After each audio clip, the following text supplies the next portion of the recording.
With all of Panasonic's firmware updates lately, the GH5 Mark II and the G9 are becoming very, very similar cameras.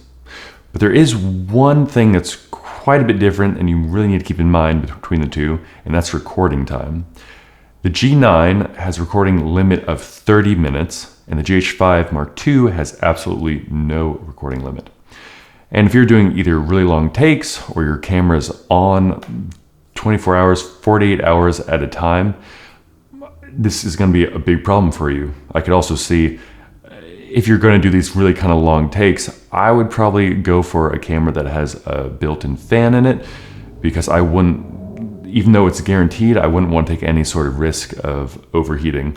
And those kind of really long takes, or keeping the camera on for really long periods of time, I would just feel a lot more comfortable with something like the GH1 that has an internal fan, so you can keep the temperatures down and you can have that nice comfort in the back of your mind.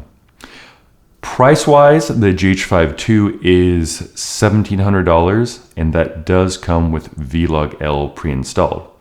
The G9 at the end of August 2021, which it is right now, is $1,100, but if you do want the Vlog-L, it's going to cost you an extra $100 for that software upgrade. A little bonus right here, I had to scoot back a ton because I'm using a 49mm lens now, f1.8, but in micro four thirds terms, that's what, f3.5 about, and about 100 millimeters.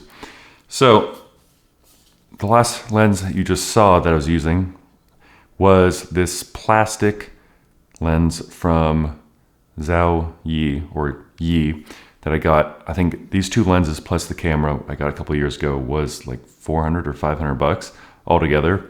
But I gotta say, I think the quality's awesome. I did use these two lenses in a video I did, I don't know, about a year ago.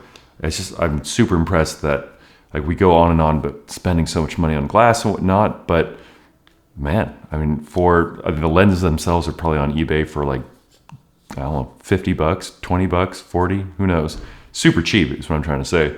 And they looked damn good. So maybe what's also in my mind, you'll see marketing for lenses now that are 4K and soon to be 8K capable. And I think that's rather bogus, considering if you ever printed out large photos and have had a high resolution camera forever now, they have been able to resolve way over HD for quite some time. So the whole marketing about a 4K ready lens is pretty, well, it's marketing.